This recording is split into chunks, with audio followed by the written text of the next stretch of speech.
This is Dave, and I'm here with Ethan, and together we are Dave and Ethan's 2000-inch Weird Al podcast, episode 73-inch. On this week's episode, we speak to Dror Soref, the award-winning director, writer, and filmmaker who directed Weird Al's I Love Rocky Road music video.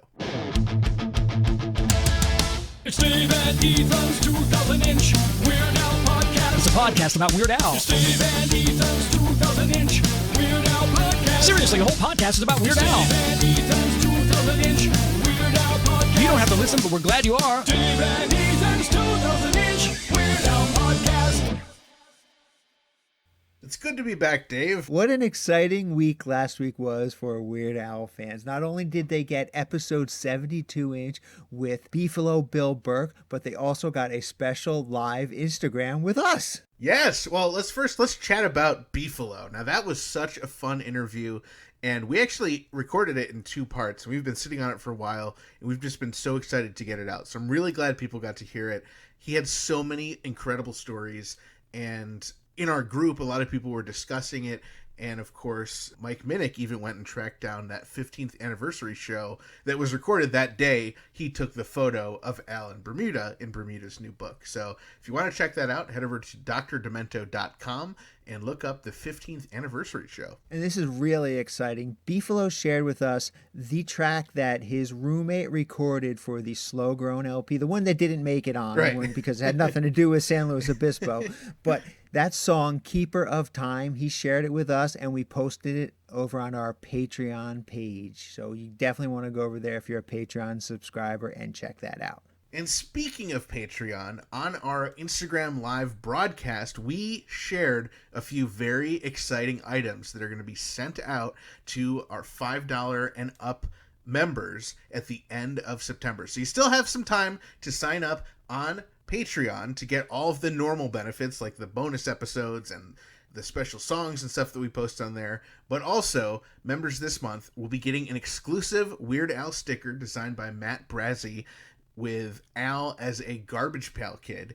And then, of course, there is Spatula City Records has a sticker and a magnet. There's a cool holographic sticker designed by Christy Edgar from Pen to Paper Studio. And then, of course, we have an amazing Ruben Pereira postcard and Dave and Ethan and Weird Al stickers designed by Andrew Munoz Sets. And I cannot wait for all of our Patreon people to get this amazing stuff. Be sure to sign up over at patreon.com/2000inch before it's too late and while supplies last. We did our Instagram live last Friday, but if you missed it, it is still archived over on our Instagram page, instagram.com/2000inch. So go on over there, check it out. Besides showing off those really cool Patreon exclusives, we had a lot of fun on this Instagram live.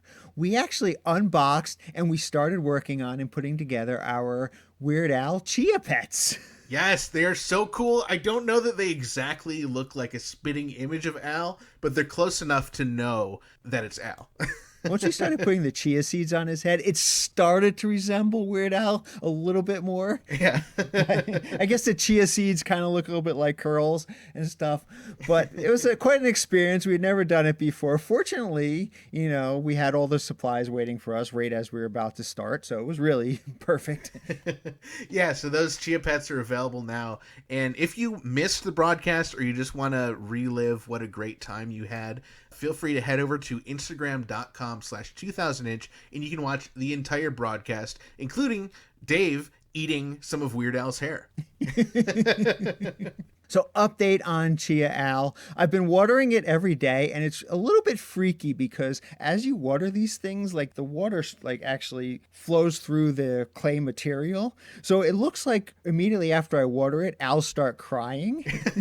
It's really kind of creepy, but there's been no hair growth so far. So I've been watching this thing nonstop since our Instagram live, and it has not started growing yet, but we will keep you updated. We'll let you know once it starts sprouting, and if it actually starts growing anything. And I did also put, in case you didn't see on the Instagram live, I did put some chia seeds on Al's mustache. So I'm really looking forward to seeing what a chia mustache looks like. And if you are doing your own Chia Pets, we would love for you to share pictures with us over in our Facebook group at group.2000inch.com. Well, I think it's time we check our 347 Spatula Hotline, the 347 Spatula Hotline, the official hotline of David Ethan's 2000-inch Weird Al podcast, is sponsored by our good friends Angel Valenzuela and his son David Cash, two amazing Weird Al fans and podcast supporters. The previous sponsored message was sponsored on behalf of Jackson Scoggins for Chipotle Rewards. You can join Chipotle Rewards to earn points towards free Chipotle. 10 points per $1 spent. It excludes gift cards, alcohol, gear purchases, and tax fees and tips. Oh, and let's just say, Chipotle won't forget you on your birthday. Okay, Chipotle won't forget you on your birthday. And now our Spatula Hotline message. Hey, fellow Al fans. My name is Jared. For over 10 years, I've been tracking down and collecting identical Hawaiian shirts that Al has worn over the years. I just love seeing Al's priceless reactions when I show up to meet and greets wearing his shirts. It's so awesome. I have well over 50 different shirts so far and will slowly be putting them on display on a new Instagram page. You can check them out at Instagram handle Weird Al Prints. That's Weird Al Prints, one word. Yes, Instagram at Weird Al Prints. And Dave, it's not Prince like Purple Rain Prince. It's Prints. I know you were going to get confused there. I was going to go to Weird Al, the artist formerly known as Prince. So good thing you cleared that up. Yeah, you don't want to go to that one. No, Weird Al Prince. Jared has this amazing Instagram account. Maybe you've seen it already. I've been obsessed with it, and he's really been hammering us with content. There's so many posts on there. And he posts a picture of Al wearing the shirt, then him wearing the shirt, and some context about the shirt, the brand name. I just think it's way too cool. I don't actually own any of those high quality Hawaiian shirts like Al wears, so I think I might have to track some down. Dave, do you have any of those cool shirts? Well, I don't have any of the shirts that Jared has, but I do have a great story about a Weird Al Hawaiian shirt. Oh, cool. Back in 2000, I actually gave Weird Al a Hawaiian shirt, and I actually did get to see him wear it, so I'm counting that as a win. Yes, that's absolutely a win. So this shirt I gave to Al back after the May 11th, 2000 concert on the Touring with Scissors tour. The concert was at the Bushnell Auditorium in Hartford, Connecticut. And I don't even remember when I gave it to him. I guess I must have given it to him after the concert. I think the reason why I gave it to him is because I saw the shirt. I thought it was really cool. So I bought a copy for myself and I said, I bet Al would like this. So I bought a second copy for Al. Still have the shirt that I bought for myself. So I still have that one in my collection. You know, when you give Al something, you don't know what he's going to do with it. You hope he's going to treasure it. You hope if you give him some kind of article of clothing that, you might see him wear it at some point, right? You'd hope, right? So let me describe the shirt a little bit. The shirt is a black shirt with these bright orange images of tropical settings, aloha and all that kind of stuff. It's very bright. You can see it from across the room. Yeah, they kind of look like postcard images. Or, yeah, a little bit like tropical postcards. They look a little bit like postcards. Yep. So the big question, has Al ever worn it? I've seen him wear it exactly once, the next day, and never again. So he at least kind of liked it. I don't know that he's never worn it again, but I've never seen him wear it again. Okay. And I actually have proof that he wore the shirt because there's a picture of him wearing it on the official WeirdAl.com website. Whoa! So you got to go over to the WeirdAl.com archives, and once you find their picture gallery, if you look for the picture of Al standing next to Tom T-Bone Stankus, you will see the shirt. Yes, so Tom T-Bone Stankus, of course, he's known for his song Existential Blues, which you would hear all the time on the Dr. Demento show. And in the picture, he's wearing a bright blue polo shirt next to Al wearing your shirt. Yeah, it was really cool the first time I got to see, this picture. I'm like, oh, Al, he likes my shirt. Oh, I hope he wears it all the time. Well, I don't know if he ever wore it again. It's actually pretty cool to see Al wear the Hawaiian shirt that you gave him and have it forever preserved on the official WeirdAl.com website. I don't think I've given Al a Hawaiian shirt since because I don't think I can top that. Maybe Al was like, all right, well, this came from Dave. He does have a tattoo of me on his leg. I'll wear it once, I'll make sure I wear it if I meet any, people who are featured on the Dr. Demento show, and then I can throw it out. So Al did the requisite one wear exactly one day after you gave it to him. And maybe he's superstitious and he's like, if I keep wearing this, I'll end up with tattoos all over my legs. So he got rid of it. My guess, it probably was the only clean shirt he had. It hadn't been laundry day yet, and he just had to wear it. No, I'm sure he really liked it. And if he did give it away, hopefully he gave it to something like Goodwill. And hopefully Jared can then track it down for his collection. Yes, yeah, now it's germane for his collection because of the one photo. If Jared can't find that shirt after a reasonable amount of time, I may work out a deal and send him my copy of the shirt. And then he will wear it once and then get rid of it again. Well, lots of exciting stuff going on in Weird Al this week and last week, as you mentioned, Dave.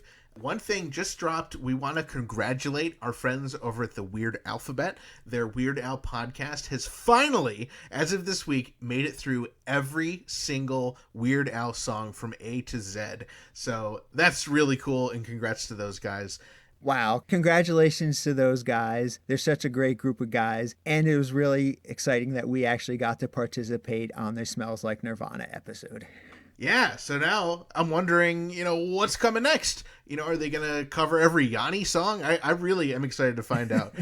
They've got a great niche. They've got a great podcast. Really excited to see where they go from here. Yeah, there's so many directions that you can go with a Weird Al podcast, so I'm really looking forward to see what they do next. Now, we mentioned last week, and it is now available, the Another One Rides the Bus cover done by our friends Luke Ski, TV's Kyle, and Linzilla is available for purchase on the Fump Fest 2020 compilation CD. Just head over to thefump.com and you can order it. And Dave, mine actually already arrived in the mail. Wow, that was fast. Yeah.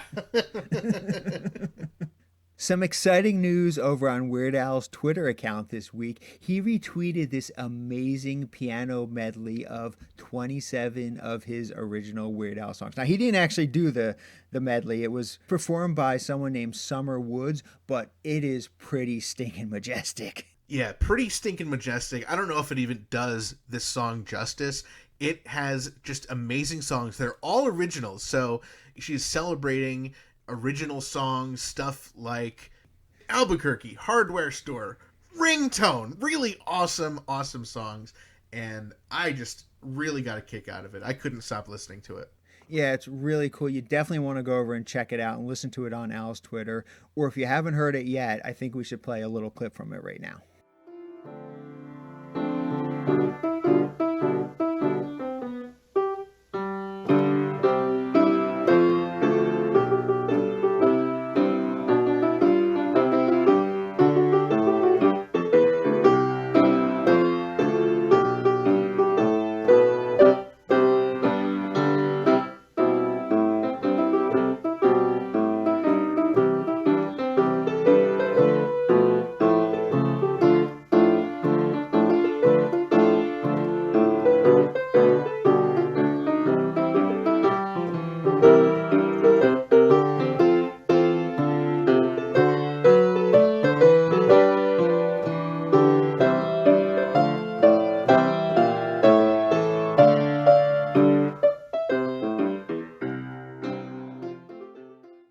Yeah, and the clip doesn't even do it justice, so definitely head over and listen to the whole thing. It's great. I can't believe how much work must have went into that medley and what the process was for putting together a medley like that. I really wish I knew. Yeah, I have to imagine it's got to be something crazy, but man, maybe we should just ask her. Hey, Summer, what was your process like for putting this together? Well, my process was actually the probably least crazy thing you can imagine. I was just, very bored in quarantine, and I recently got into Al's music kind of deeply. Like, I've been a fan since I was a little kid, but, I recently, re-listened to all of his albums and was kind of like, this is amazing. So I just kind of started learning all of his songs for fun on piano, since that's what I do for fun anyway. So I just kind of started a list of songs, and then I was like, wait a second, I need to do something with this. So I just did something with it. And yeah, the process for just putting stuff in order was just kind of what songs have a similar rhythm, what songs have keys that lead nicely up to the next song, and it's just kind of it just kind of flowed pretty immediately. I just was like, okay, why does this always happen to me? It has a kind of fast rhythm, it's in F sharp, goes to virus alert, etc. I just can't imagine. How do you actually put the music together? There is an anthology music book out there, but not with these songs in it. Yeah, I mean, I just always have played by ear. I don't really know how to read sheet music very well. I just kind of always was able to just hear something and kind of figure it out. So that's how it works for me. Wow. Wow. So you were not actually reading off of sheet music while you were performing this song? Just looking at the list of songs. Wow. Oh, wow. Okay, that makes it. I was impressed to begin with, but that makes it even more impressive. Thank you. Yeah, and obviously Dave and I feel this way, and I know a lot of Weird Al fans do, that the originals really deserve more credit because they are just Absolutely. so awesome. People know all the parodies, but the originals are really where his genius shines. So it's so amazing that you chose 27. I mean, are there other ones that you wish you could have included? Yeah, definitely. I recently started listening to more Frank Zappa too, and I listened to Genius in France really closely, and I was like, what? Why didn't I put this on the medley? This is so cool. So I definitely have to put that on part 2, which is coming soon. Oh, cool. Okay. 27 more? Eventually, I don't know when. Yeah, okay. Coming eventually. Now, how long did it take you to put this whole thing together? I would say maybe like 2 weeks. I mean, I've been randomly like learning the songs off and on for like a few months or so, but I really decided to put something together like 2 weeks ago, and then I Wow. was like, okay, what am I gonna do? That's incredible. And so this isn't the first medley you've put together. Definitely not. I have 3. There's this band called Ween, which is one of my favorites. Also, they do kind of silly music and doesn't take itself too seriously, kind of like Al. And so I have 3. I have 3 medleys of Ween. I have a medley of South Park music, which is also very underrated. Wow. I have a medley of Paul McCartney music and Beck music. So yeah. Wow. That's amazing. And they're all in a convenient playlist on my YouTube channel. Excellent. Which is, of course, youtube.com/user/cosmic spaz. Now, I was hoping to hear like Twine Ball, Trigger Happy, Dog Eat Dog. Are those potentially going to be in the next medley? Definitely. I have a list right here of like 5 million more of his originals that I'm going to choose between. All the keys are listed here, and I'm like, okay, what am I going to do? Definitely have to put Twine Ball. Definitely have to put Genius in France. Yeah. I really want to do Don't Wear Those Shoes too. That's highly underrated. I love that Oh, song. yeah. I love it. Well, hopefully one of your medleys one day will include the Dave and Ethan's 2000-inch Weird Al podcast theme song by the Grammy-nominated Jim Chemo West. That would be a very great inclusion. That's not a bad idea. Or just a medley of just our theme song over and over 27 times. One song medley. I'll just keep doing it in different keys over and over. Oh, that'll be awesome. He's so great. Now, I just got to ask you about something that I saw on your Twitter page. You says that you are a hula hoop enthusiast. Okay. So how are you going to work a hula hoop into the next medley? Well, I don't know about into the next medley, but I just I've always loved hula hooping, and I'm moderately good at it, and I feel like I'm also a singer-songwriter, and I want to include it in like my music videos and on stage. I kind of want to make it part of my whole thing. So I haven't really posted any videos yet, but I'm gonna start posting stuff, hula hoop That's great. enthusiastic stuff. I'm looking forward to those. And I want to see some of them set, at least one of them set to a Weird Al song. Oh my gosh, no doubt. Maybe Party at the Leper Colony. I don't know. Ooh. Or Party in the CIA. Yeah. Both good party songs. Both need more hula hoop. Yeah. Now, Summer, take us through the realization that not only had Al commented on your video, but also retweeted your video to all of his over 1 million Twitter followers. Well, first my soul left my body, and then it returned to me so that I could go back and see if that really just happened. And I was like, whoa, okay, that just happened. And I was very honored, and made my whole day, basically. Actually, my whole year, basically. Yeah. 2020 was the worst year of my life, but now it's pretty much the best. So thanks, Al. Nice. Well, I would love to see you opening for Al sometime. I mean, a 50-piece orchestra, Emo Phillips, they're pretty all right. But I would love Yeah. to see Summer Woods opening for Weird Al. I just really want to see my favorite musical artist. Me! No, but that would be a dream come true, absolutely. That would be so great. Well, Summer, we can check you out all over the internet. Summer Woods Music on Instagram, Facebook.com/SummerWoodsMusic, and of course, YouTube.com/user/Cosmic Spaz. And we cannot wait to see what comes next. You've got an immense amount of talent, and we love your love of Al and just the incredible job that you did. Thank you so much for jumping in and chatting with us. Thank you so much. Well, thanks, Summer. I'm sure that's not the last we're going to hear from you. I'm glad we decided to go to Summer and not our paid piano medley expert that's been on the payroll this whole time. Yeah, well, they'll have their day. Anyway, in other news, very apropos for our guest this episode, yesterday, on Tuesday, was Joan Jett's birthday. To celebrate Joan's birthday and to celebrate this week's guest, and most importantly, just because we really like ice cream, we are throwing an ice cream social this Friday, the 25th, over on Zoom. So be sure to get your favorite ice cream, preferably Rocky Road, but it doesn't have to be, and join us this Friday. Yes, Friday, September 25th, starting at 9:27 p.m. Eastern, aka 9:27 p.m. burrito time. This week's episode is brought to you in part by vegan Mexican restaurant Burrito in Troy, New York, home of the 2-pound double wrapped in a quesadilla Burrito. Come on down to Burrito and Burrito your Burrito. Find them at burritosquared.com and at Burrito Squared on Instagram. And remember, not every burrito is a burrito, but every burrito can be burritoed. Yes, so be sure to join our Facebook event. Click that you're coming, and on Friday we will send out the link to join us on Zoom right at 9:27 p.m. Eastern, aka 9:27 p.m. burrito time. Do you think they make burrito flavored ice cream? And like Dave said, bring the ice cream of your choice or join me in trying Rocky Road ice cream for the first time. And speaking of Rocky Road ice cream, we are so excited for this week's guest. Let's check out our interview. Dave and I are thrilled to have with us today an award-winning writer, director, and producer whose career started when he directed Weird Al's I Love Rocky Road music video. Please welcome to the podcast, Dror Soref. How's it going, Dror? It's going very well. Thank you. Thank you for having me. Yes. Man, what an exciting project to have worked on for your first ever project. Was that, Yes. was that your first ever project, working with Weird Al? I Love Rocky. My first ever professional directing gig. Wow. Wow. I I directed student films before that, and then I worked in production before that.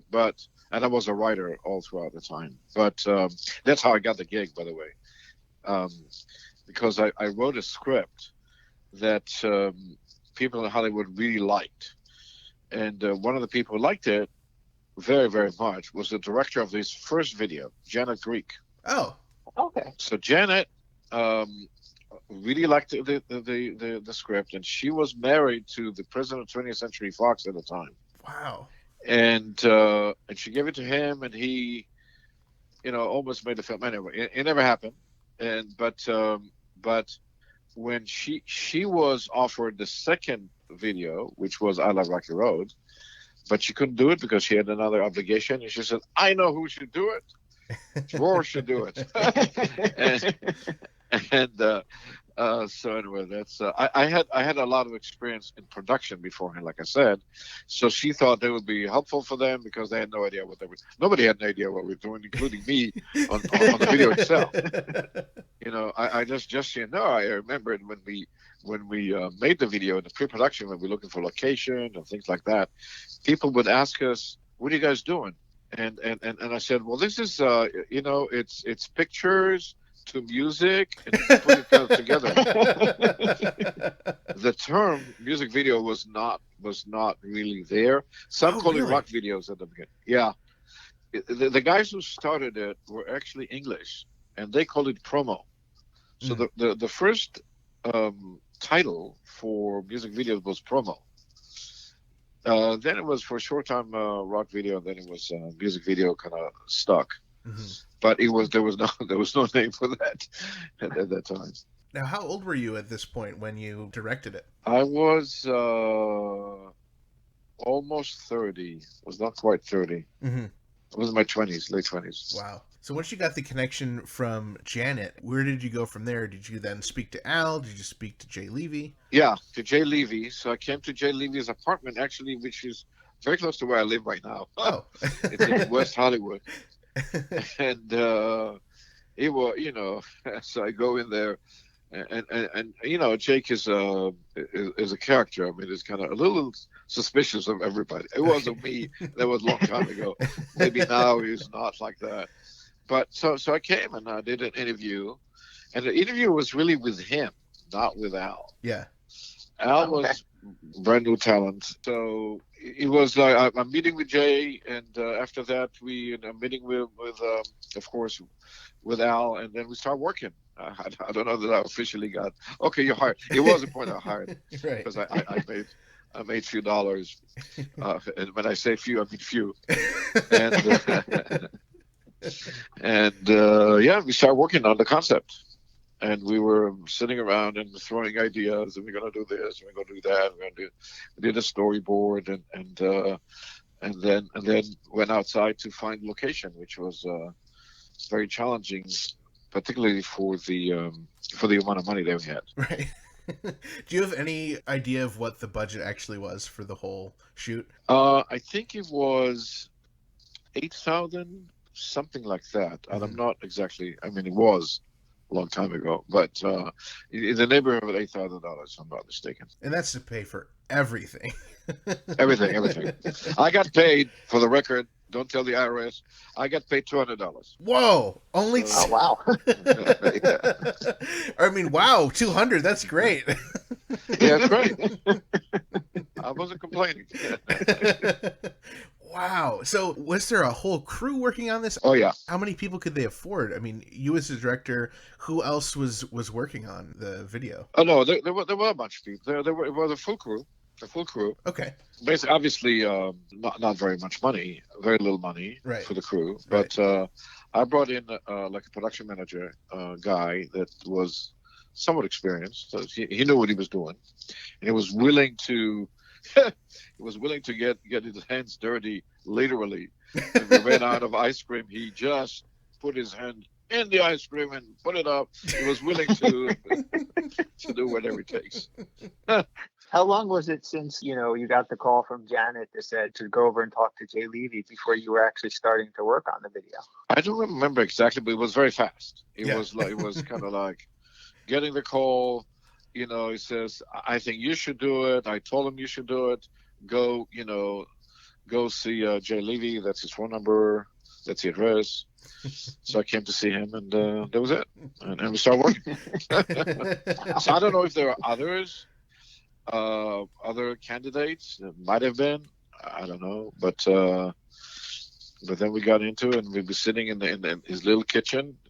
It was Al, myself, and somebody else, I think, and we were throwing ideas, how we're going to do this, how we're going to do that, and blah blah blah, and figured out obviously to the lyrics and to the song. Right. And that was a lot of fun. How much input did Al have in what was going on in the music video? Oh, he had a lot of input. He had a lot of ideas, a lot of good ideas. Well, Al is a very unique person. First of all, beyond his talent, he's a very gentle, considerate, good person. Truly good-hearted person. And I'll tell you some story about 30 years later, what he did, when I asked him for something. But at the time, he was obviously unknown, doesn't know anything about the movie part of the music video. Like I said, the term wasn't even invented. Right. So very willing to listen, but full of ideas, and we really collaborated on the concept. Once we started directing, he would just listen to me and would do that. I mean, he became a music video director himself. Right. But at the time, he was just, I would say, to do something, just to do it. And but the concept was already laid out. There were no really issues of, now I want to change or something like that. And there was only the constraints of time and money, right? Right. So other than that, there were no. It was all smooth as it's very, very smooth. Yeah. Very smooth. And we followed the concept that we developed in pre-production, and that was it. Let's go. So, was there anything in the initial discussions with you and Al that Al wanted to do that you just said that's, impossible with the constraints that we have? I don't remember because I don't remember that. I don't remember if Al wanted to do something, we would do it. Now, Al was aware of the constraints, Right. so Right. so he didn't suggest a helicopter shot, right? So Right.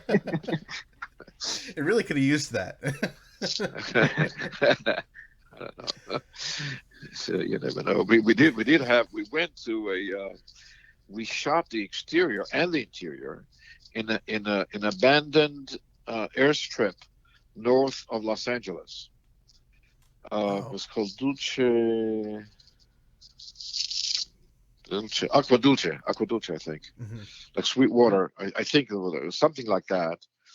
And so the beginning was a truck, right? A ice cream truck comes in, Right. and so we shot it on the runway, and then we got into what used to be the diner of the strip of this abandoned airstrip, I guess. And so we made it up and the whole thing to ice cream parlor. And I remember we looked at locations, a real ice cream parlor. And Hollywood Boulevard, I remember walking on Hollywood Boulevard trying to find something that would be suitable, but it would not have worked. It's just too small and in the middle of everything. And so we found something that the art department could do whatever they want with, something that is abandoned. Right. Abandoned, I mean, somebody owned it, but Right. but we could do whatever we want. So we made some silly decorations and stuff. It's pretty ridiculous now that we're looking at it. Yeah, But there's like plastic spoons glued to the wall. plastic spoon, yeah. It's so great. Exactly. Yes. And the band all was together, and everybody was really in good spirits on that shoot. It was totally fun. I mean, the band are fantastic people, so Wow. it was a pleasure. So I'm curious about where some of the extras came from. Obviously Al's band's there, Dr. Demento's there, Musical Mike. Yes. Who are some of these other folks? Or were they paid background actors or friends? Yes, there were a combination. There was the pretty girl. You know what I'm talking about? The blondish, very very sweet. She was the daughter. I think the daughter of the Beverly Brothers, one of them. Oh. Which was an old duo from the 50s. Okay. So anyways, she was the daughter or I think a daughter. And yeah, it was, we did it in 1983. Yeah. So anyway, so she was she was there, and then the others were just extras we were casting. Okay. And they were, yeah. Now, what was the casting process like? Did you just put out an ad in the paper and say we need extras to come show up at Yes. this abandoned airstrip? Yes, we didn't call them extras, but we had a more polite term for that because you want to attract. Now, Sure. Al himself was an attraction; he was not known. Right. Right, so he was not an attraction. It's just something that maybe will appear on MTV, but MTV was new also. But MTV was the most well-known thing in what we're doing. In other words, it was not. We had no commitments from MTV, but MTV at the time was actually showing music videos. Right. And so that's people of that age group, our age group at the time, knew what that was. And it says we're doing something that's going to be on MTV. We were hoping, and of course it has been, and it says on high rotation. It was very very successful. So, but anyway, so it was said, something for you to be on MTV, blah blah blah, and we got, it's easy to get people in front of the camera. Now, if you were making $200, how much were the extras making? I don't know. Pennies. I don't know. Probably pennies. Yeah. It'd been $10 for me. I don't know how much, Yeah. but it would have been, of course, less than 10,000. Yeah. Now, do you make any cameos in the crowd shots or in the background of the video? Me, no, No. I didn't. I was no. It wasn't that many crowd shots, and but no, I always, I still, even in my movies that I made, which I'm in a number of movies since, I never was in them. Right. It was not my thing. Okay. All right. I feel like I would be tempted to slide myself in if I'm making a movie or TV show. Yes, I understand. I love the attention to detail between this video and, of course, the I Love Rock and Roll video. And one thing that jumped out to me is, like, in Joan's video, there is a guy who can't keep the rhythm with the fist pumping. And there is someone also in your video where he's not keeping the rhythm. That had to be intentional, Yes, right? Yes. Obviously, there was we kind of, it was a spoof on the video as well. Yeah. Yeah. So you saw it with the on the rhythm and on the drums and all of the kind of other things. Yeah. We were spoofing that as well.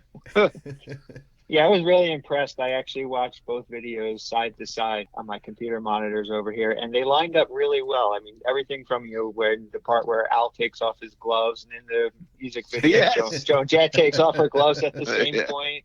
And Yes. Al's jumping up on the ice cream counter, and Joan Jett's Right. jumping up on her bar counter. Right. It's just, Right. I was really impressed by how well it parodied the original video. That was very nice.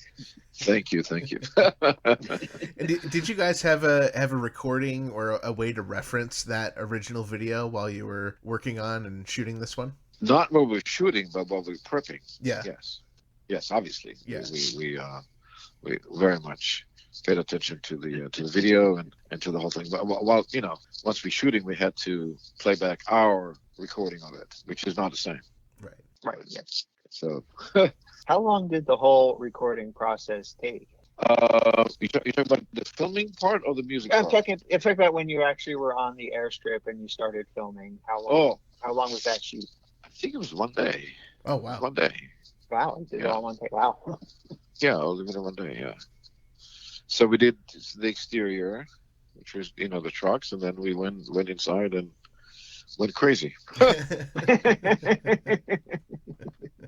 It was shot on video. That's I just remember, rather than on film. I think it was shot on video, and was a little easier. It afforded us to go a little faster. Oh, was that uncommon for the time? It's uncommon for later on. Okay. Later on, music videos were shot on film, most of them. So, and then of course now it's on digital, but for the most part, up until the digital revolution, it was shot on film. And all the stuff I've done was on film since then. Al's drummer, who is still the same drummer he's had for 40 years, even back then, is now putting out a book called Black and White and Weird All Over, and it features a lot of pictures from this day on set, filming this video. Really? Yeah, we're all very excited to see this. And when we were talking to him about the book, he mentioned that there was actually a group of accordion playing students that were originally set to be in the video, and they ended up not making it into the video. Do you have any memory of that situation? I think so. There's something in the recess of my memory. Yeah. There was something about that. I don't remember exactly, but that's Bermuda you're talking about, right?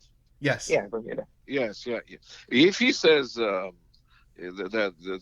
he remembers, probably a better than I do. Yeah, that's probably right. It's funny. I have only one picture from the video. Mm-hmm. From that production, which is of Al and I, me talking to Al. I mean, Al and I, and he gave it to me after the shoot. He gave it to me as a present. I think it was my birthday or something, and he put Dror You're beautiful. Don't ever change. Let's do lunch. Al Yankovic. Oh, that's the Hollywood amazing. cliche. Yeah. Really, everybody. Right. So I still have that picture though. That's amazing. And, but that's the only picture. Wow. But I would look forward to. Looking forward to. Are you going to be talking to him, to Bermuda? Yes, we've talked to him, and he actually confirmed to us that you do appear in the book at least twice. So we're looking forward to seeing that. Yeah. That's fantastic. Okay, I have nothing other than that photo with that inscription on it from that shoot. Yeah, luckily Bermuda has saved everything with meticulous detail and has really proven to be quite an amazing archivist for Al in his career. Wow, that's fantastic. That's Yeah. fantastic. So just like to talk about Al for a second, how amazingly good guy he is. And they say a lot of times success changes people, stuff like that, and mostly it's not in the good direction. Right. In reference to Al, about 5 years ago or so, my daughter was in preschool, and it was actually 30 years or so, 31 years to the video. And, Okay. And every class, of the preschool, they were like 3-year-old, 4-year-old, something like that. They would do an art project. And my wife at the time, she volunteered me to do a video. And she said, why don't you do I Love Rocky Road with the kids, with 4-year-olds? Oh. So, and well, okay, fine, I'll do it. Everybody liked it there. I was not there when they decided to do it. Everybody liked it. Says, okay, all right, I'll do it. And there was actually another director and a parent in the class. Okay. So we said, okay, we're working it together. But and then I thought, hey, maybe I could ask Al if he would like to come and be part with the kids, and we can all frolic together and do a video. And Wow. and I contacted. Actually, I lost his contact. I contacted Jay Levy, and he gave me his contact. So I'm gonna get Al, and I telling him what we're doing. And he said, look, if I have time, I'll do it. How much do you need me for? I said, well, less than an hour. And I said, okay, give me the time and the place. If I can come, I will. If I don't, I will not. I said, okay. So now he had nothing to do with that school. His daughter is older. There's nothing in it for him. He said, well, we cannot put it on the internet. So obviously he did not need the publicity. That was one of the conditions. And I said, okay. And lo and behold, he shows up. And he hangs out with the kids, and we did this beautiful video. I love Roger. I mean, he is a really, truly a gentleman. Really. It's just like, he was a great guy then, great guy now. He's just a very generous person. I want to hear about this video. So what? Did Al play himself, or?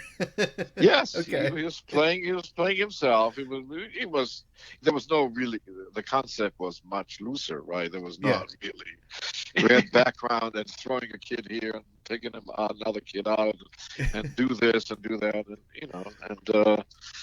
and mimicking, what we would say, the parents would say on behind the camera, and he would just hang with them and dancing with them and doing the thing.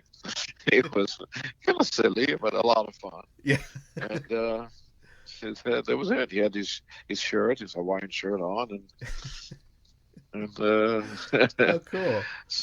it was very cool. There was ice cream in there and all that kind of stuff. Our ice cream was actually not ice cream. Oh, It was potato. really? Yeah, it was potato. Oh, really? Not when they tasted it was ice cream, Right. but below that it was actually potato. Oh, wow. Just like brown potato and Whatever color you want. yeah. Vanilla is vanilla colored potato. Right.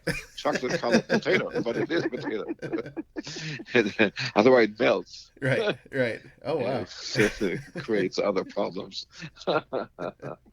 So that video you shot, how did it turn out? Was it a success? Beautiful. Yeah. Well, it was to raise money for the school, for the teachers of the school, Okay. to augment their salary. So from that standpoint, it was a success. But it was just it was on purpose no distribution for it in respect to Al. Mhm. But there was no the idea. The idea was to raise money, and the idea was one of the parents was a very rich movie star.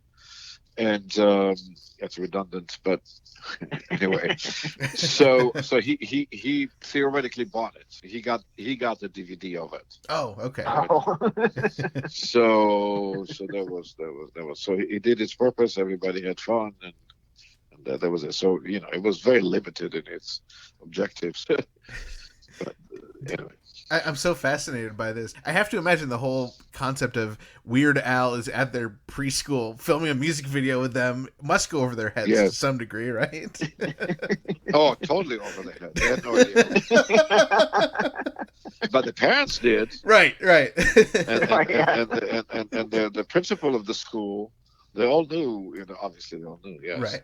We had a little gig where the principal of the school, she had a wig, like Weird Al wig, and when he comes in, they look at each other and go, you Weird Al.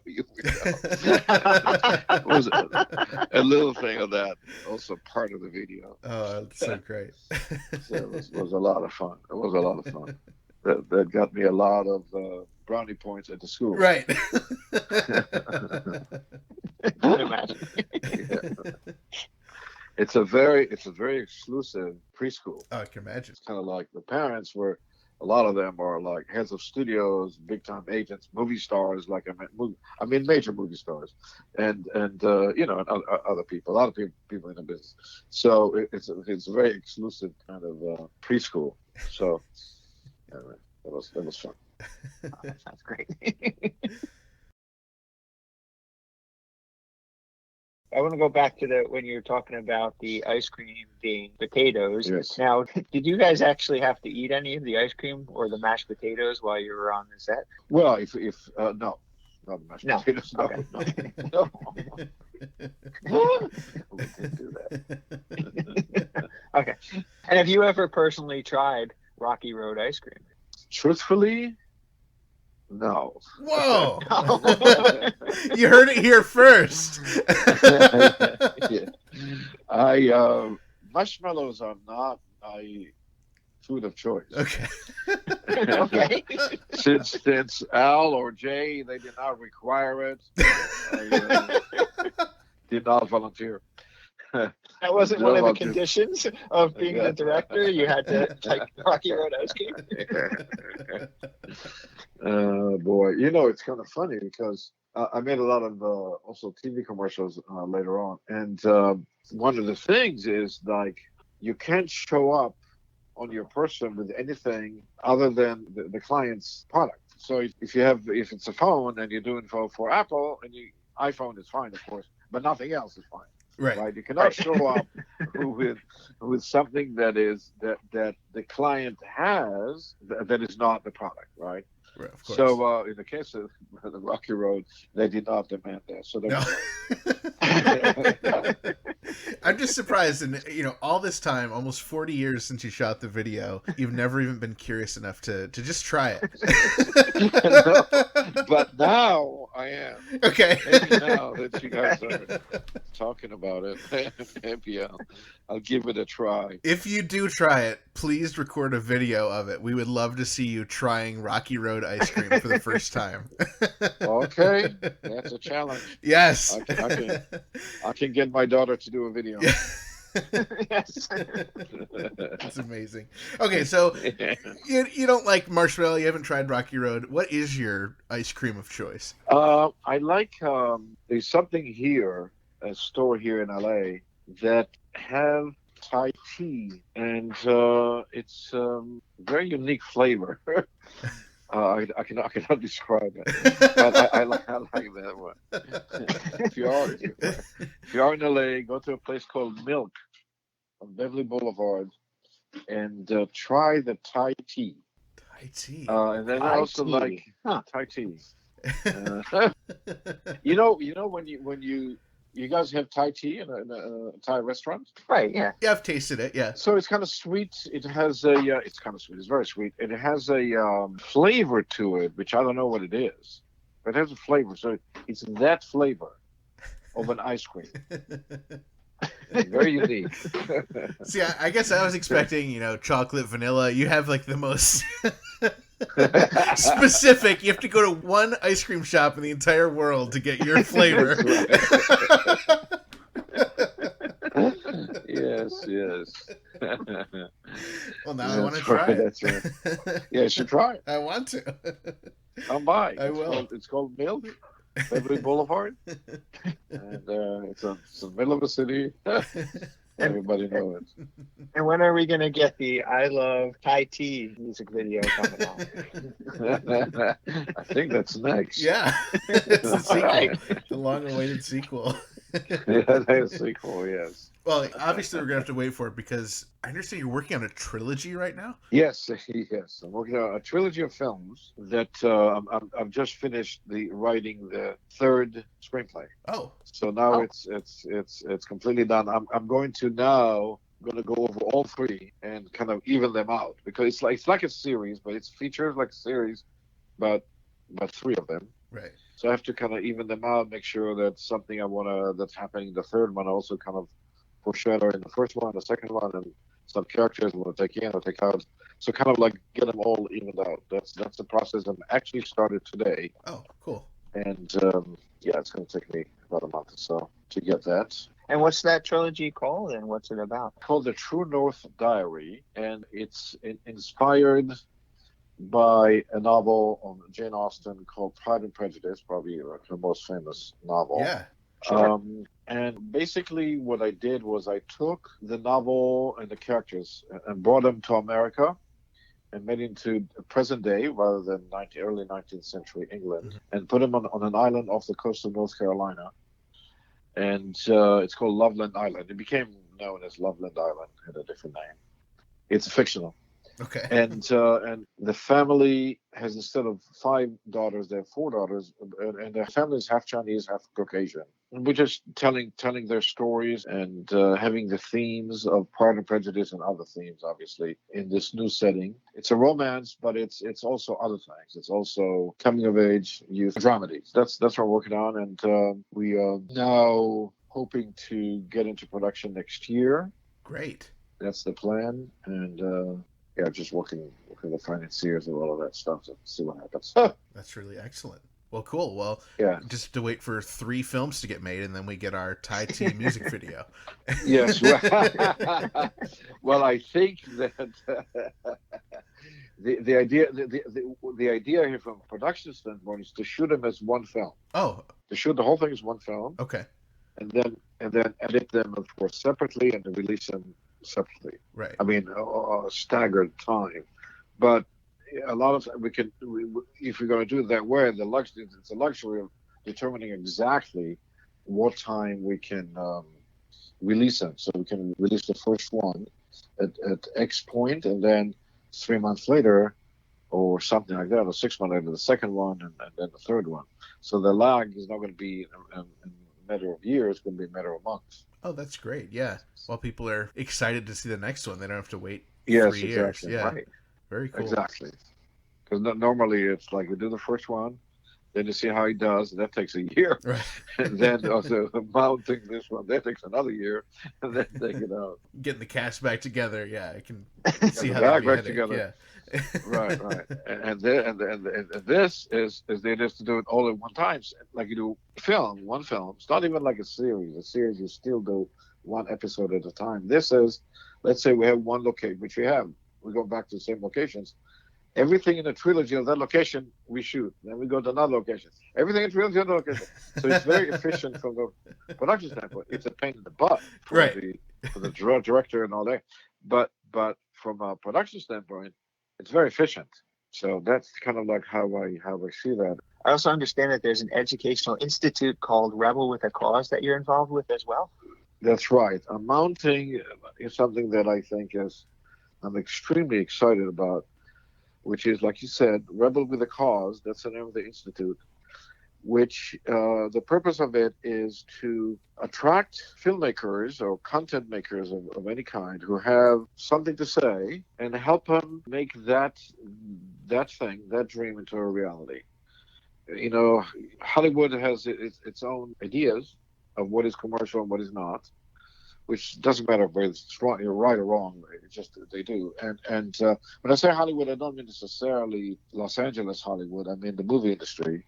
So the concept here is to take the positive sides of making a movie, you know, of a meaning, and using that to help make it a reality. It's like the way I got my first feature off the ground. Did we have a minute to get into it? Sure. I had to prove at the time because I did music video. The first one was, of course, Weird Al. Right. But then I've done other things and I did commercials. But I haven't done anything other than student films that I can demonstrate that I could direct a feature. So what I did was I wrote a short film, a long short film. It's a half-hour short film called Platinum Blonde. But I had no money, so and it's like a third of a feature.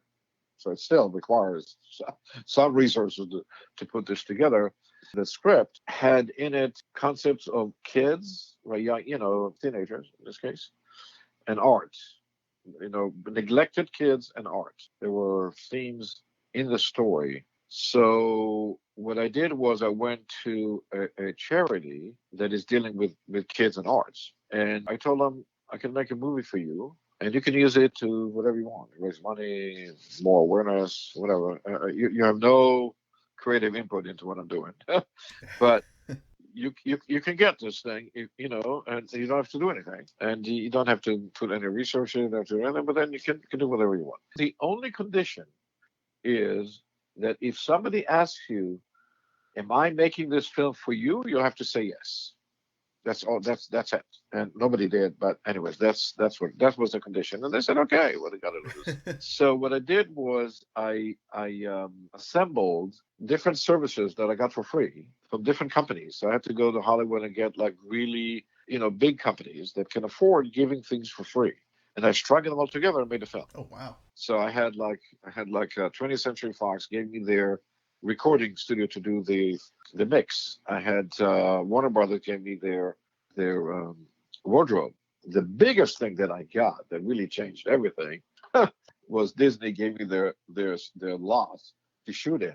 I was making this film on a studio lot, on a major studio lot, etc. I basically used the fact that it is for a cause into making the film, right? And it's kind of very, very unusual. So I got all these services, but I didn't have editing rooms. So I you know, I needed to find it. I don't know where to find it. At that time, it wasn't, you know, you don't do it on a computer, right? You edit on a Moviola, what's called, and it's on a film, and it was 35. It was it's a whole process, and you need an editing room for that. And the moviolas and the editing machines, etc. So when I did the casting, I did it in a friend's garage, dilapidated garage, and one of the people that came was a professor of film in Connecticut. So I'm talking to this guy who wants to to find locations. That was before I got Disney, and he says to me that he was a teacher of this executive. David Nixay is his name. Still, you know, famous guy in the business. And that he was at the time was vice president of production at Paramount, and he used to be a clown. Actually, I had in my short film there was one of the subplots was a troupe of clowns going from town to town. So there was that, and so I kind of filed that information in my hand. And okay, so. I'll need this one day. Yeah. So I'm calling. So I said, well, let me see what happens. So I'm calling Paramount Studios, and I asked for David Nixay's office, and I said, hold on, I put it on pause, and then I'm getting a answer, and David Nixay's office. I said, oh yeah, hey, can I talk with David Nixay? And he said, who is it? And so I say my name, But actually, the reason I'm calling is because I forgot the name of the professor. He suggested I'll talk to David Nixon. And I said his name very slowly, making sure she gets it. And I said, hold on. She puts me on hold, and then David Nixon picks up the phone, and he says, yes. I said, hi, Mr. Nixon. This professor, he used to be one of his students. He said, yes. And he told me that you used to be a clown. And there was silence. I said, I'm an executive now, he says. I said, no, of course you're an executive. I'm sorry, I didn't mean to say non-executive, but you used to be a client. Anyway, it doesn't matter. So the reason I'm talking about it is because I'm making this film, and Disney's doing this, Fox is doing the other, and Warner Brothers doing this, and Kodak is giving the film. I thought maybe Paramount can be involved in this thing. And he says, even if I wanted to, only the president of the studio can authorize this kind of thing. Only Letts can authorize using something like that in a donation. I said, oh, sorry. I said, bye, and hung up. So my next call was to the president of the studio. Right. So I'm going to Paramount again. And, Mr. Lett's office, yes. Getting Mr. Lett's office, yes. Mr. Lett, yep. So I talked the secretary that David Nixon suggested. I'll talk to him. I said, okay, hold on. Boom, she put me on hold. And I'm getting the president of the studio on the line. And I say, hi, my name is Dror Soref, and David Nixon, and blah, blah, blah. And he stops me right there. And he says, do you want something for nothing? I said, no. Well, not exactly.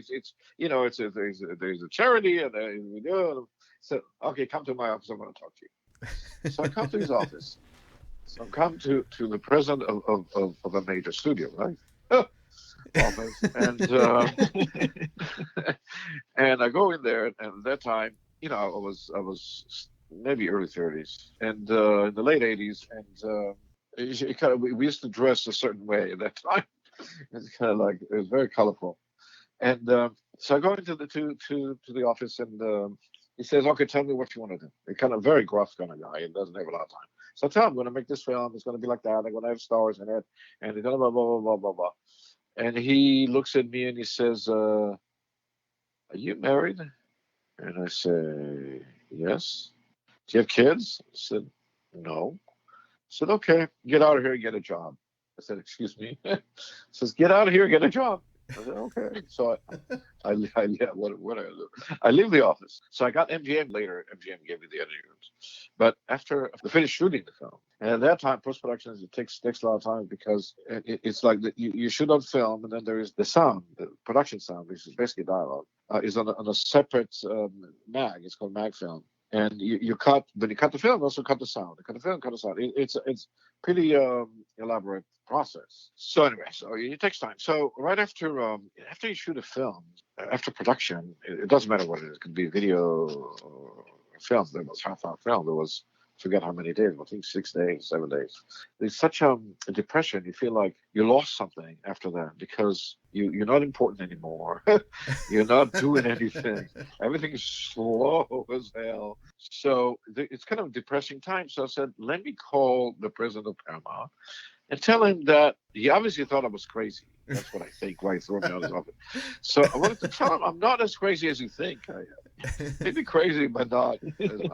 So I called and I get him on the phone, and he said yes. And I said, I don't know if you remember me. I'm a Dror Soref. I came in there. So of course I remember you. You had this crazy shirt on. I said, yeah, that was me. So I said, okay, I shot the film, and it has Karen Black, who, as I want to say, and other actors that were well known. And start telling him how I did this. And he says, come to the office. I want to talk to you. So, okay, so fine. So I come to his office. So I said, so sit down. Tell me. So I tell him, what I did. And he said, no. And I see that his attention goes to his calendar on the desk. At that time, executives used to have calendars on the desk. It was kind of a flat, big. So his attention goes to that while I'm talking. And then he stops me and he says, Thursday, 3 o'clock, Gower Theater. Gower Theater is one of the theaters that Paramount has on the lot. So Thursday, 3 o'clock, Gower Theater. I said, excuse me? It says, Thursday, 3 o'clock, Gower Theater. Then I got the first time, I didn't say that. But then I understood that he wants to see it on Thursday at 3 o'clock in Gower Theater. And I said, okay, yeah, but I'm not finished. I'm just, cutting the movie now. And, it's like, and he says, you're not listening to me. Thursday, 3 o'clock. I said, okay, well, what can I do?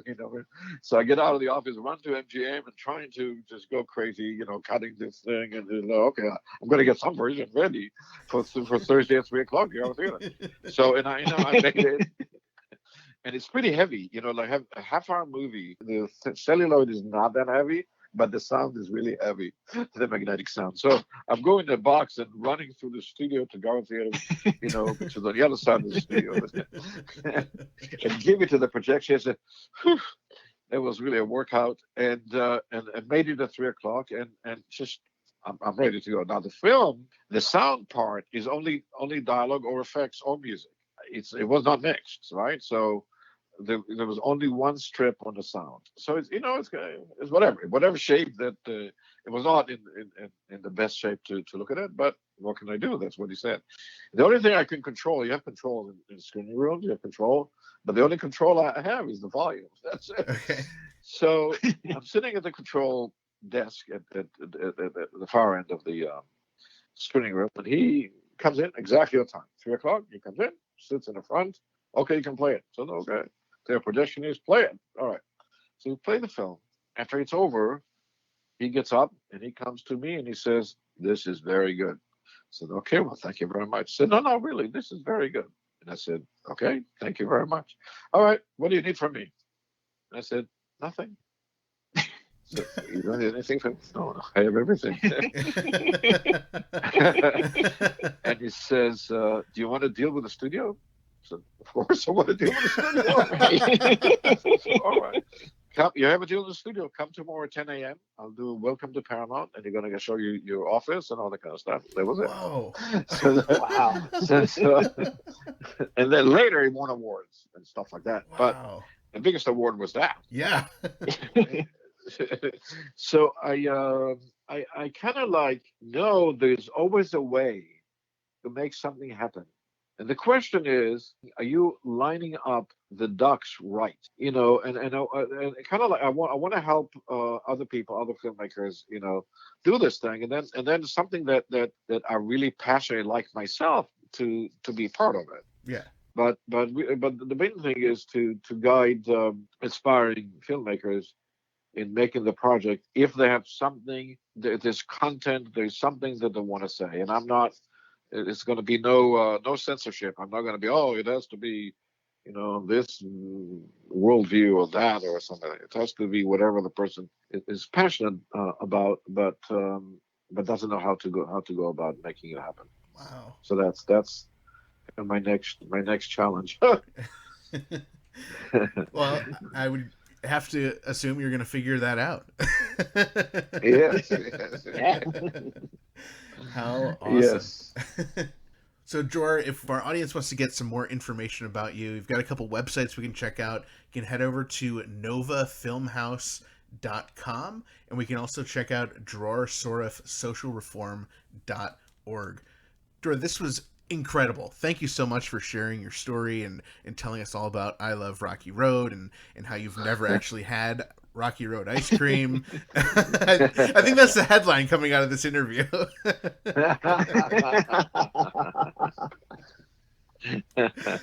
Yeah, thank you very much for having me. It was a pleasure to talk with you, and hats off to you finding such a good cause, let's say, about Weird Al, who is a fantastic person himself. And it's just a pleasure to be connected with him in any way. So thank you. Well, thank you so much, Dror. That was amazing. And unfortunately, we'll never get to see that amazing video. Trust us, we already asked, we tried. But that video is for that multimillionaire's eyes only.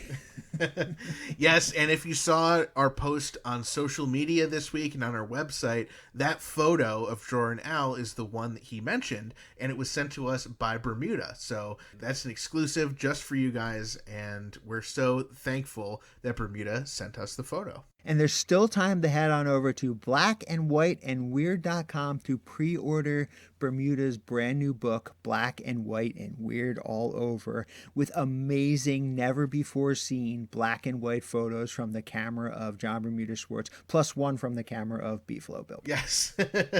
And don't forget, if you head over to Book Soup's website, you can get the book not only personalized with an autograph from Bermuda, but also an exclusive set of postcards. So I am so excited. I already pre-ordered. I ordered 2 of them, Dave, because I just have to get the postcards. I love the idea of getting the signed book, so I cannot wait. The book will come out on October 27th. Very cool. Definitely looking forward to that. You know what else I look forward to? Bringing you this podcast each week, absolutely free, thanks to sponsors like Burrito, Angel Valenzuela and his son David Cash, Jackson Scoggins, and all of our amazing Patreon supporters, like our new Patreon supporter William, Scott, and so many more.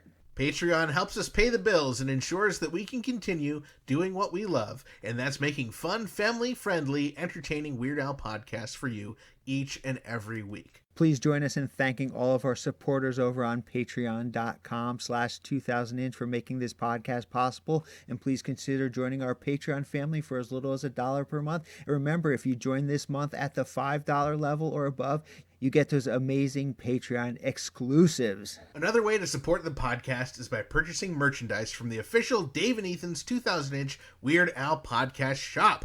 Head over to shop.2000inch.com to join our awesome fans who've already received really cool merchandise in the mail. So this week, we got a couple awesome pictures. Samantha, she got a black shirt with the white logo, just like the ones we gifted to everyone on Weird Al's touring crew. Then our good friend Bob, he got not only a Jonah Ray shirt and our color logo on a green shirt, but he posted his framed posters from our Jonah Ray event back in January. And Ethan, also this week, your mother, she texted me that she actually received her Dave and Ethan's 2000-inch Weird Al podcast fanny pack finally. Wait, I didn't know that. Why'd she text you? Oh, never mind that. Well, thanks again to Dror Soref, Summer Woods, Jared Marker, and all of our listeners, subscribers, Patreon supporters, and sponsors. And thanks to everyone who follows us at 2000inch on Facebook, Twitter, and Instagram. Do your part and tag fun, Weird Al, or podcast-related posts on social media using hashtag 2000inch and hashtag Gill and Chill. Be sure to join our Facebook group by heading on over to group.2000inch.com if you have not already. Yes, and group.2000inch.com is also where you can get all the information for our ice cream social this Friday at 9:27 p.m. burrito time.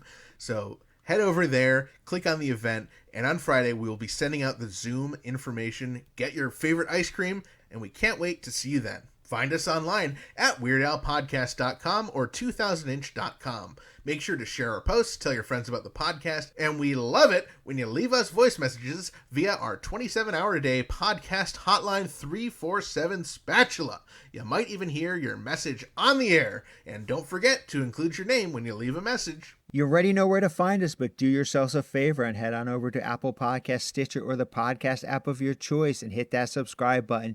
This week, we just got the announcement that we are on Amazon Music, so check us out there as well. Subscribe now so you do not miss any episodes, and new episodes drop every Wednesday. I'm so excited for Friday. I cannot wait for our ice cream social. I can't wait to meet all of our listeners, chat with them, and of course, eat ice cream. I'm so excited to finally try Rocky Road ice cream. Do you know what flavor you're going to get, Dave? You know, I haven't decided yet. I may try Rocky Road, but I do know that I have all these extra chia seeds from the Weird Al Yankovic Chia Pet that we did. So I'm definitely going to be putting some chia seeds on my ice cream as a topping. Ew, chia seeds? You mean Al's hair? Why would you eat that? Well, it's tasty, and of course, they're good for you! I'm sorry, Dave. I hate chia seeds! Don't make me tie you to a wall, stick a funnel in your mouth, and force feed you nothing but chia seeds until episode 2000inch.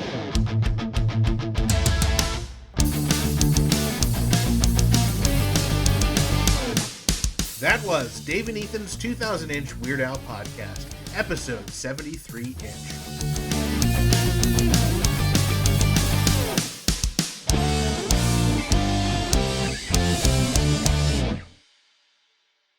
That got me a lot of brownie points at the school.